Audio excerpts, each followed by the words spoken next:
We're going to go ahead and start talking about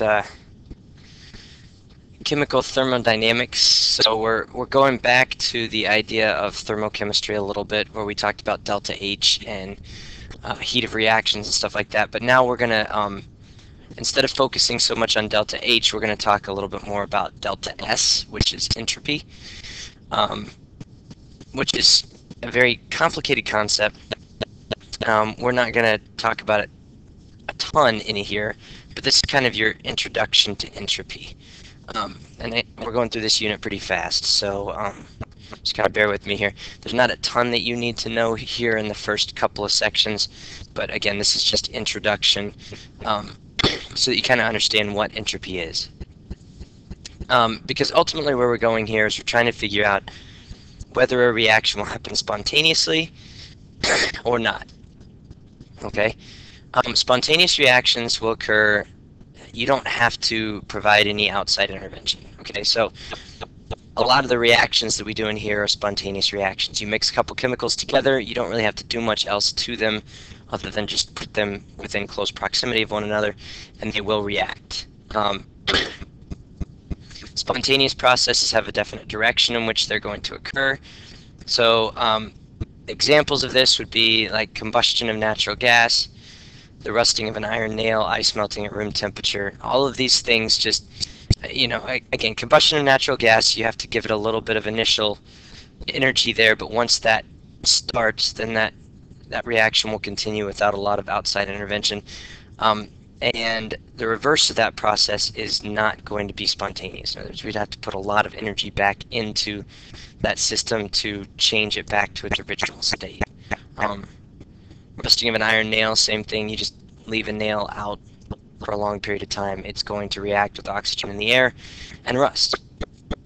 And ice melting at room temperature, that is a spontaneous process as well. It can absorb enough energy from the surroundings that can happen. So again, the reverse of these processes won't happen spontaneously. We're going to have to provide some energy to make the reverse of these processes happen. Spontaneity can depend on temperature. So melting ice at atmospheric pressure, so at 1 atmosphere of pressure. When the temperature is greater than 0, that's going to be spontaneous, because that just happens. We don't have to intervene. When the temperature is less than 0 degrees Celsius, then that's going to be non-spontaneous. Okay. There's not enough energy in the surrounding air to actually melt the ice, so that's a non-spontaneous process. We would have to add some energy to the system in order to get that to work. Okay. And then if we have it at the melting point of water, then what we have there is an equilibrium. Okay. And so, yeah, this is fun. Equilibrium is still a part of this chapter. So once we start talking about delta G, which is the ultimate thing that determines whether a process is spontaneous or not, if your delta G equals 0, then that means the reaction is at equilibrium. So it's another way to figure out whether a particular reaction is an equilibrium reaction or not. So at that point you have an equilibrium between, maybe I should say between the solid and liquid states.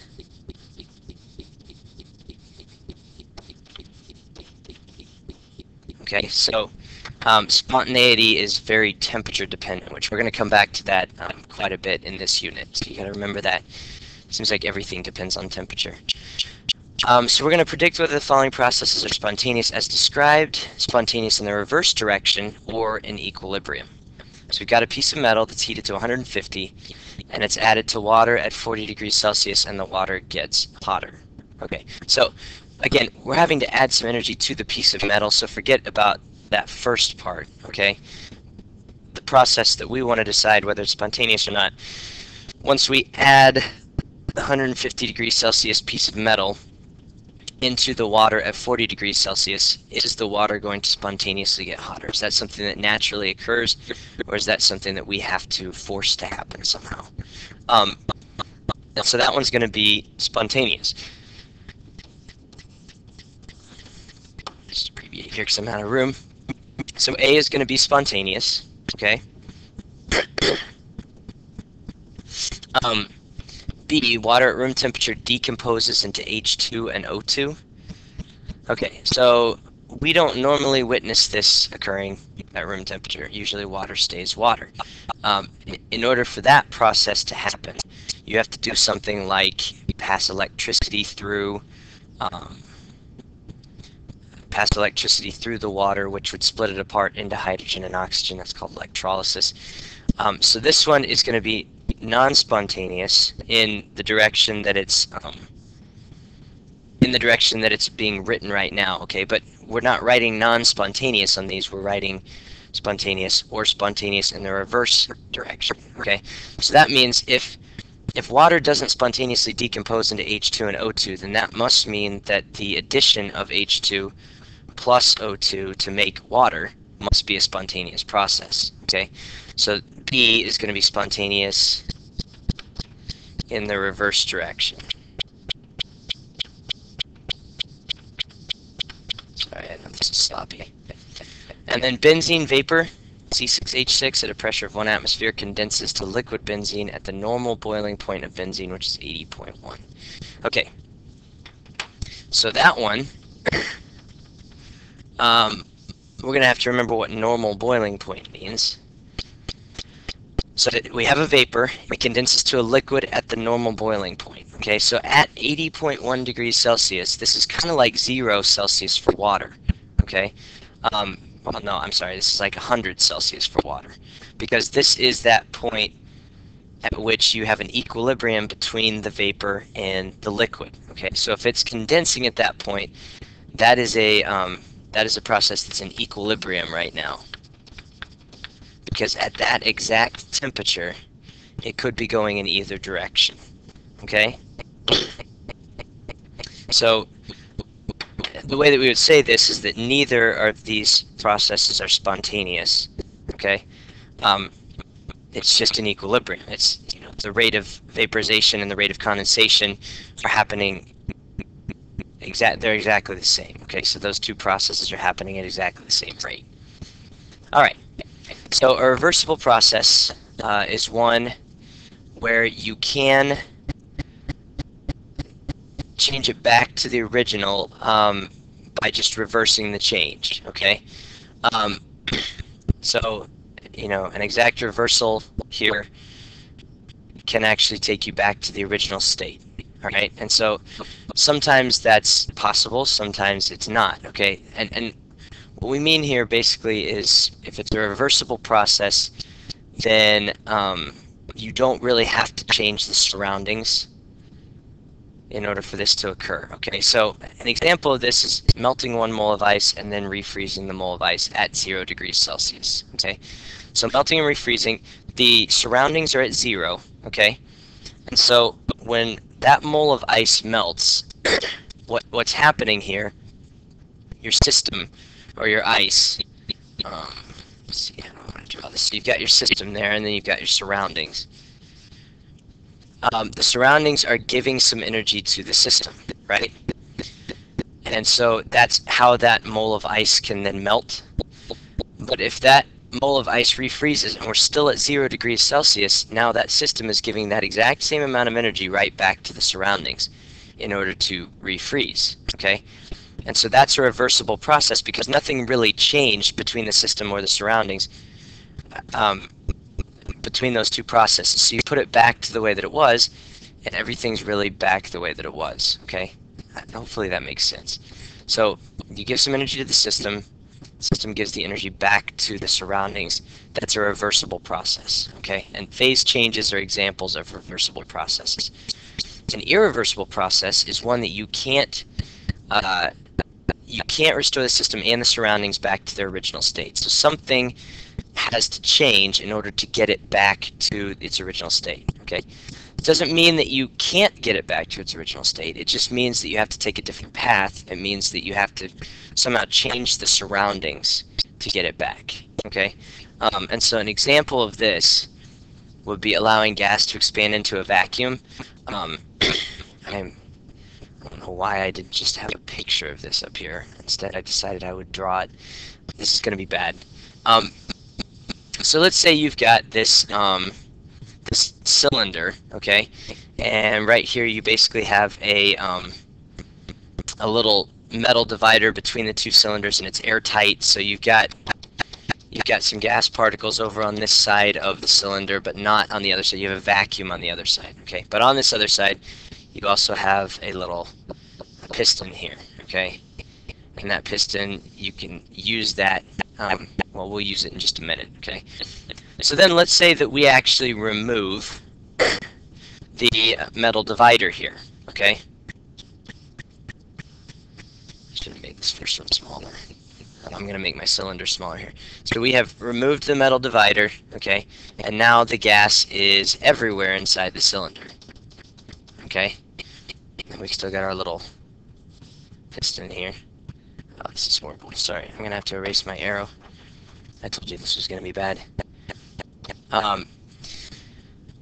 So the thing is, I can get all of the gas, using this setup, I can get all of the gas back over to the right side again, right? I can do that. But in order to do it, I have to move this piston that's on the right side, or on the left side of my cylinder here, okay?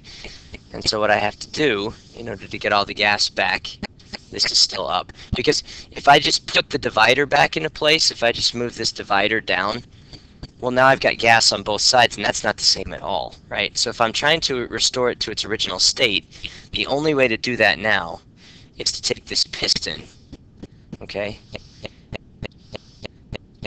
and basically push that piston in, so that now I've pushed the gas back over to the right side, okay? But by doing that, I had to do some work, okay? And I had to change the surroundings. Notice the surroundings are not the same as they were before, okay? Because this was our original, and this is our final, okay? Those are not the same. So in order to get the gas back over to the right side of the cylinder, we had to do some work. We had to change the surroundings. So that's an example of an irreversible process. As soon as you pull that divider out and let that gas expand into the vacuum, there is no going back, okay? Things just aren't going to ever be the way that they were before. So, and then an example of that would be ice melting at room temperature, and then water freezing at negative 30 degrees Celsius. Okay, those are examples of irreversible processes. So the reason we had a reversible process before is because we were at 0 degrees Celsius. Okay, but ice melting at room temperature, that's a spontaneous process. Okay, and so in order to make that ice refreeze, now we have to somehow change the surroundings so that it's not at room temperature anymore, okay? And then for water to freeze at negative 30 degrees Celsius, that just happens, again, spontaneously. And in order to melt that ice, we're going to have to change the surroundings by adding some energy, okay? So hopefully that makes sense, the difference between reversible and irreversible. Reversible processes usually have to do with equilibrium. Irreversible processes are going to typically be spontaneous in one direction, non-spontaneous in the other direction. Okay? So, important observations here. I think I maybe just said some of this. Forgot that it was on here. When a chemical system is in equilibrium, the reactants and the products can convert back and forth reversibly. Okay? So this is how this relates to equilibrium. In any spontaneous process, the path between reactants and products is going to be irreversible. Okay?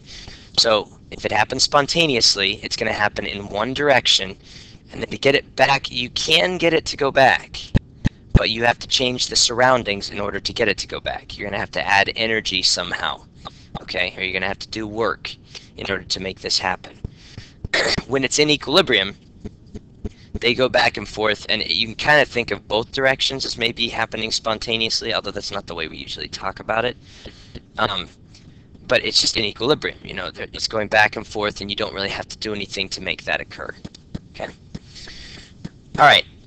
So let's talk a little bit about entropy and the second law of thermodynamics here. This is going to be fun. So let's go back to that spontaneous expansion of a gas example, and so now I decided to put the picture on there. I don't know why. But when the gas expansion happens, the gas doesn't do any work, okay? Because in order for you to do work, you have to be exerting a force over a certain distance, okay? And if you think about this on a molecular level, if you have a complete vacuum over on this side of the cylinder, then for the gas to expand into a vacuum takes no work, okay? The gas can just move into the vacuum, and there's nothing to push out of the way, and there's just no work to be done there, okay? So while the gas is expanding, no work is done. This process happens naturally. That's spontaneous, okay? So to get from here down to here, that's a spontaneous process, okay? To get back to our original state, that's not going to happen spontaneously because now some work has to be done, okay? Now, this expansion is going to cause the gas to become more disordered than it was before, okay? In other words, there's now more freedom for the gas, in a sense, okay? The gas has more possibilities of places that it can move, okay? So you increase the possibilities, you increase the choices for the gas. It's not really choices, but you increase the possible outcomes for the gas. That's going to increase the entropy of the system, okay? Which disorder is essentially entropy. Okay, so this gas is more disordered than it was because we gave the gas more room to expand, okay? So expansion of a gas is spontaneous because the disorder is increasing, okay? So you can kind of think of this, the universe sort of likes disorder. It likes to increase the amount of disorder, and so typically processes that increase disorder are favored, okay? Two other examples of spontaneous processes that result in increased disorder. Ice melting at temperatures above its melting point. So if you have, you know, again, room temperature water, we're at about 20, 25 degrees Celsius, somewhere in there. Probably 20, maybe like 18 in this room most of the time. So ice melting, that's a spontaneous process when you have, you know, 20-degree air around it, okay? And we can probably agree that ice in its solid form is fairly ordered, fairly structured. It's a, you know, a very crystal-like arrangement. All of the molecules are very, very much held tightly in place, okay? Everything's where it should be. It's like a clean room, okay? As soon as that ice melts, and now we have a liquid, now things are able to flow a little bit more. There's a little more disorder, okay? There's still some attraction there, but these things are kind of moving around randomly. And then, you know, take it one step further, you vaporize this liquid, you change it into a gas, and now it's completely disordered at that point, okay? But again, that's not a spontaneous process unless you're above 100 degrees Celsius. And then salts dissolving, even though they have to absorb heat energy to do so. So an example is ammonium nitrate. If you put ammonium nitrate into water and dissolve it, that water is going to get noticeably colder, okay? Which means it's an endothermic process. They're actually having to absorb energy for this to occur. But it still will occur because to take this NH4NO3, this solid, and to break it apart into its ions so that now these ions are floating freely, that results in an increased disorder, okay? And the universe likes increased disorder. Again, the universe doesn't really like anything, but that's what it tends toward, okay? Everything tends toward disorder. So processes that result in less order, they're going to be typically spontaneous, or they're more favored, okay? Why does ice melting result in higher disorder? Well, we just kind of talked about that. Sorry, didn't realize I had this on the next slide. So you can kind of word that however you want to on your notes here. I just spent quite a bit of time talking about that. But ice, you know, we've got a solid crystalline arrangement.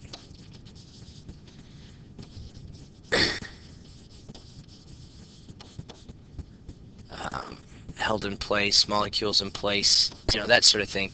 I think you guys can do this. I'll just leave it to you. And then, you know, when you talk about the liquid, you can talk about how that's different from the solid and how it's less ordered. Okay. And then a solid dissolving in water. Again, you've got a solid, you've got a crystalline arrangement, you've got the molecules in place. When you put it into water, now this is a little bit tougher to think about. Okay, so the ordering process here, there is an ordering process to this, okay, because once you put the ions into the water molecules are going to surround the ions, okay? So there's a little bit of order that happens there as those water molecules surround the ions. But there's a couple of disordering processes that happen. The water molecules have to sort of separate from one another, and the solid itself has to split apart into ions, okay? So really the disordering process, it kind of trumps the ordering process. So the net change is going to be an increase in disorder. Okay.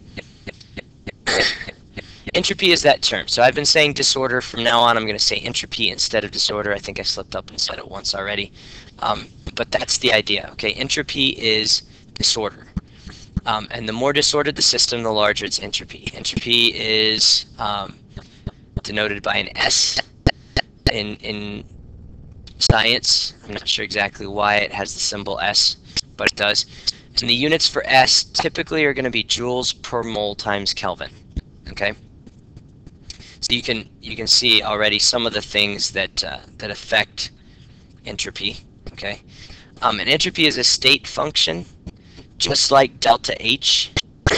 Remember, delta H, the path doesn't matter, only the destination. So what that essentially means is, if you guys remember Hess's law, when we were adding reactions together and then adding the delta H's to come up with a total reaction, you can do that as well with entropies. Okay, so if you know two reactions and you know their entropies, you can add those reactions together and figure out the entropy of the third reaction, of the total reaction once you add those together. Okay, so that's essentially what that means, the state function. It doesn't matter the path you take to get there, the destination is the most important thing. Okay.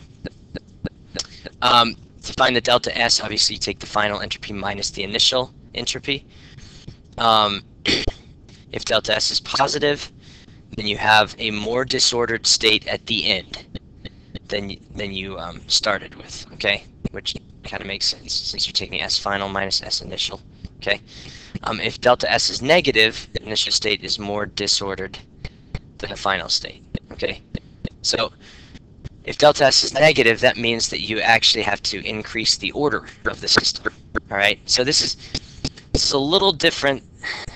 Unfortunately, it's kind of the opposite of delta H. So when we talked about delta H, if delta H is negative, that's exothermic, right? And spontaneous processes tend to be more exothermic rather than endothermic. Now that doesn't mean that an endothermic process cannot happen spontaneously, because we have to take entropy into consideration as well. But when we're talking about spontaneous processes for delta S, you want your delta S to be positive. Okay, so if delta S is positive, then we have an increase in entropy, and that's kind of what the universe favors. And again, I just kind of answered that bottom question. I just keep talking and not paying attention to my notes. For a spontaneous process, delta S is going to tend to be positive, okay? Because that means that we end up with a more disordered state at the end. The final state is more disordered than the initial. And again, that's what the universe favors. That's what's going to be spontaneous, okay? By considering the disorder in the reactants and the products, we want to predict whether the delta S is positive or negative for each of the following. So you might get this kind of question on the AP exam, where they give you a couple of things here, and they want to know, is the delta S going to be positive or negative? The overall entropy, is the disorder going to increase, or is it going to decrease? Okay. So when we go from H2O liquid to H2O gas, that's fairly simple, right? Going from a liquid to a gas, we're going to end up being more disordered at the end. So our delta S here is going to be positive, okay? There's more entropy at the end than there was at the beginning, okay? If you have Ag plus, you have two ions coming together and they form a solid. Okay, so these ions are floating around in the solution, and then they end up forming a solid. Okay, a crystalline structure that's much more ordered. Okay, so for this one, the delta S is going to be negative. Okay, and then if you look at this last one here, maybe a little more tricky on this one. We've got a solid and a gas on the left side, and then we just have a solid on the right side. Okay, so you probably have an idea of what's going to happen here. Basically what's happening is this gas is now being assimilated into the solid. Okay, so we had a gas to start out with, highly disordered state, and now we just have a solid on the other side. That results in an increase in the order overall. So our delta S here is also going to be negative. Okay, so hopefully that makes sense how that works. Entropy, heat transfer, and temperature. Okay, so processes that occur at constant temperatures, the entropy change of the system is Q reversible divided by the absolute temperature. Okay, and Q reversible, that's the heat that's transferred in a reversible process. Okay, so if we have, if we're trying to find the delta S, this is kind of how, another way to figure out what the delta S of a system is quantitatively, because we want to be able to use numbers here. Okay, so we can actually relate the heat that's transferred in a reversible process and the temperature. Okay, so this heat transfer happens at a constant temperature, and we can figure out the delta S of our system that way. Okay, so an example of this, and I believe this equation is on your equation sheet, the Q reversible over T equation.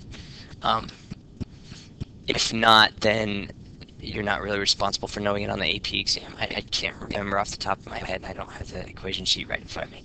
We'll check on that in class.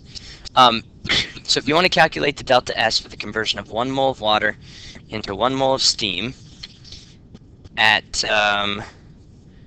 1 atmosphere of pressure, which is the normal boiling point. Okay, so first question here is this a reversible process? Okay, now it doesn't specifically give us a temperature, but it does. Okay, it says normal boiling point. So the normal boiling point for water is 100 degrees Celsius. Okay, which didn't mention this, but you might have thought it anyway. This T here, because we're dealing with heat, we're dealing with things that are absolute, we need to be talking about the, well, okay, I guess I did mention it, absolute temperatures. We need to be talking about Kelvin. Okay, so 100 degrees Celsius is going to be equal to 373 Kelvin, approximately. Okay, so first question is this a reversible process? Okay, because you can't use this equation to figure out your delta S unless we're talking about a reversible process here. Okay, and so the answer here, we've got 1 mole of water changing to 1 mole of steam. It's at 1 atmosphere, and it's at the normal boiling point. So this is that point where this thing is in equilibrium, right? So yes, this is a reversible process. At this temperature only, this process is reversible. Okay, so then the Q rev for this process, in other words, the heat that it takes to change 1 mole of water into 1 mole of steam, is 40.67 kilojoules per mole. Okay. Whoops. So then we're going to calculate the delta S. Sorry, I thought there was another step that I walked you through on this one. But the delta S here, remember, the equation is Q reversible over T. Okay. So now we have both of those numbers. We can calculate this. 40.67, and this is kilojoules per mole. And then we divide that by the temperature, which is 373 Kelvin. And that's going to give us our number for our delta S here. 40.67 divided by 3. So that's going to give us let's see how many sig figs. We'll go with 4, I guess, because that's our go with 4. So 0.1090, and that's going to be kilojoules per mole times Kelvin. Okay, both of those, the moles and Kelvin part are both on the bottom of that fraction. Now again, the delta S is usually reported, as I told you over here. Oh, where is it? I can't find it. There we go, joules per mole times Kelvin. Okay, so that's why this number is kind of small. We probably want to change that into joules. So that's going to equal 109.0 joules per mole times Kelvin. Okay, and sign is very important on these delta S's. Okay, this is a positive entropy change, which what that's telling you is the final entropy is higher than the original. So we have more disorder at the end than we had at the beginning. Okay. All right. Another sample problem here. The element mercury is a silvery liquid at room temperature. The normal freezing point is 38.9 degrees Celsius, and its molar enthalpy of fusion is 2.29 kilojoules per mole. What is the entropy change when 50 grams freezes at the normal freezing point? Okay. So the one trick on this one is that, and I don't think I'm going to go through this whole thing because I want to get to the other stuff. I don't want this video to be extremely long. The one trick on this one is that this is 50 grams of mercury, okay? And they gave us the heat of fusion in kilojoules per mole. So what we need to do here is we need to figure out basically how much heat. See, in our last example, I didn't even make a big deal of it, but we had 1 mole of, sorry, circled the wrong ones, but 1 mole of water changing into 1 mole of steam. And over here we've got 50 grams, so you'd have to change that into moles first. Figure out what your heat change is going to be there, okay? And then the normal freezing point for mercury, they give it to you right here. You'd have to convert that to Kelvin, okay? And then use your Q rev over T thing, and that would give you your entropy change for that much of the mercury. Okay, so again, I don't think we need to go through that whole thing. That's just the one thing you need to watch out for on that one. All right, second law of thermodynamics. Any spontaneous process that occurs, any non-reversible process, the overall disorder in the universe has to increase when it happens. Okay, that's just the way it works.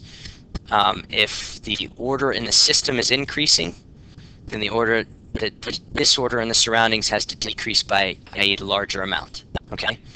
In other words, entropy is not conserved. So we talk about energy being conserved in the universe. Entropy is not. Every time that a spontaneous process occurs, we have more disorder in this universe than we had before. Okay. This universe is constantly becoming more and more disordered. So the delta S of the system is the entropy change for the system. Delta S of surroundings is the entropy change for the surroundings. Delta S of the universe equals the delta S of the system plus the delta S of the surroundings. And this number for any spontaneous process is always going to be positive. Okay? The entropy of the universe is always going to be increasing. So that's kind of what I just said.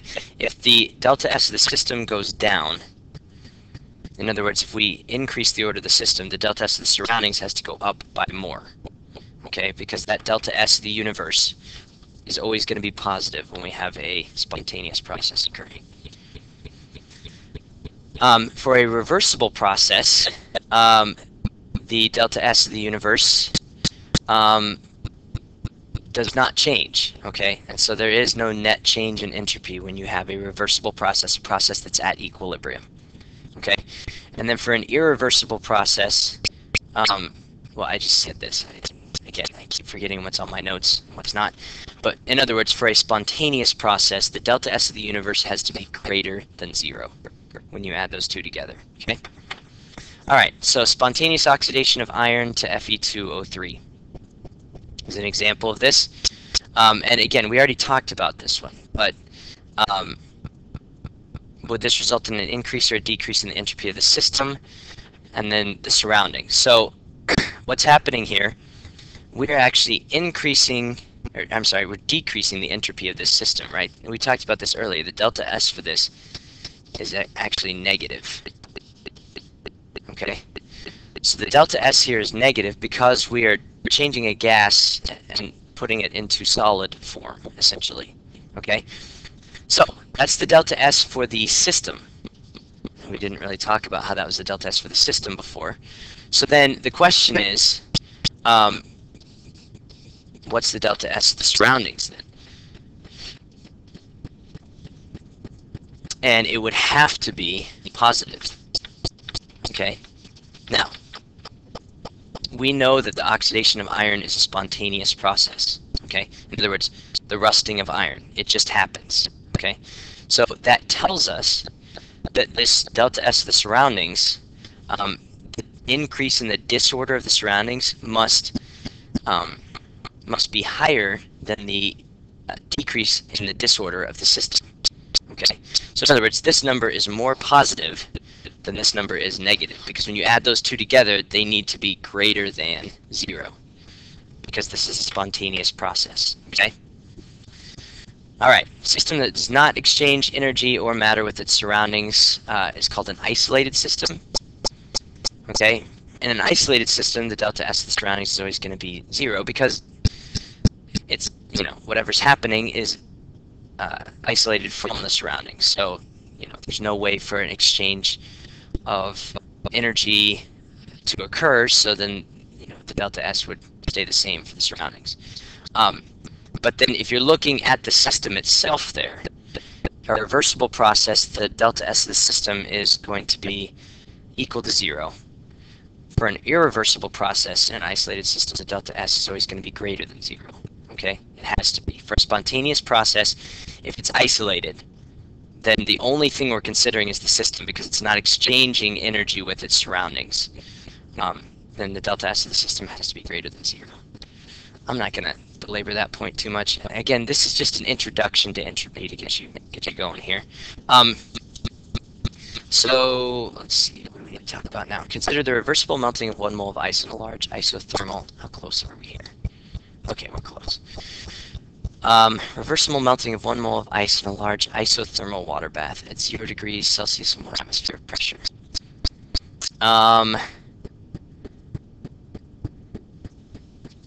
Let's see here.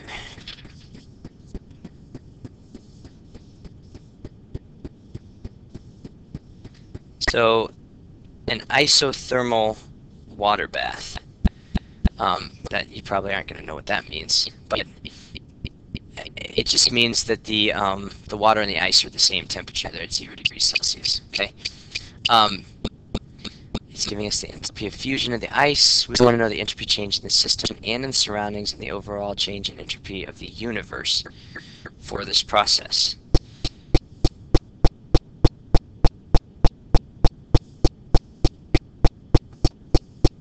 Sorry.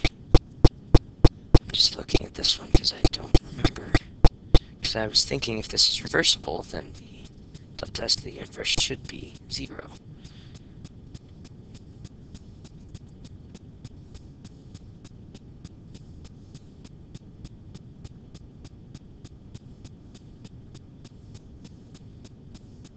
Yeah, okay, that is right. Oh, but the other thing that we have to figure out is the entropy change in the system and in the surroundings. Okay, so didn't catch that part at first. So the overall entropy change here, because this is a reversible process, the delta S of the universe has to be equal to 0. Okay. What they're asking us is, can we calculate the delta S of the system and of the surroundings? Okay, so let's try to calculate the delta S of this system here. Okay, delta S of the system is going to be Q rev over T. And again, we're not going to use this equation much in the rest of this unit. There are other things that we move on to, but for right now, just so you kind of see how delta S gets calculated to begin with. So the delta S Q rev over T here, and our heat on this one is going to be 6.01 kilojoules per mole. And again, this is 1 mole of ice, so that's kind of nice. So we've got 6.01 kilojoules per mole here. And we're going to divide that by the temperature, which this is at 0 degrees Celsius, this is 273. Kelvin, approximately. Again, I think it's more like 273.15. So that's going to give us our delta S of the system.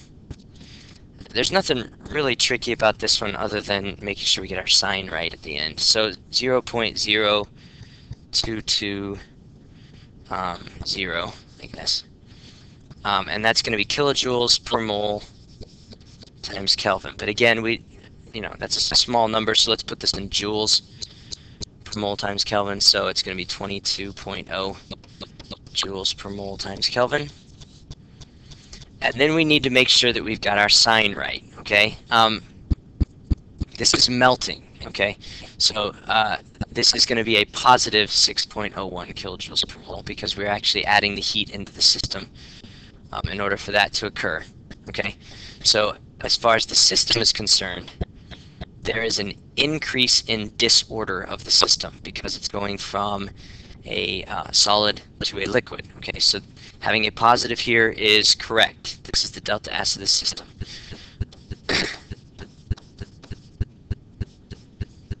Plus 22.0 joules per mole times Kelvin. Now, in order for, because this is a reversible process, we know that the delta S of the universe is equal to 0 here. Okay? So the delta S of the surroundings, you could think about this one of two ways, really. The other way you could think about this is, if the system is gaining 6.01 kilojoules per mole, then the surroundings must be losing exactly that much heat, so it would be a negative here, which would make the number exactly the same. It would just be the opposite sign. So the delta S of the surroundings then would be negative 22.0 joules per mole times Kelvin. Then the other way you could think about it is, because this is a reversible process, we know this has to equal 0, delta S of the universe, because we just talked about that. So if my delta S of the system is plus 22, then the delta S of my surroundings has to be negative 22, so that when you add those two together, then it gives you 0. Okay? Alright, for the rest of this unit, we're going to talk mostly about the delta S of the system. Okay? So from now on, if you see delta S, just assume it means delta S of the system. The only reason we were talking about the surroundings in the universe before is because it's just the second law of thermodynamics. I think it's good to understand that entropy is not conserved like some other quantities, like energy and that sort of thing. Okay, so just because a system is becoming more ordered, if it's a spontaneous process, you can know that the delta S of the surroundings is becoming more disordered, okay?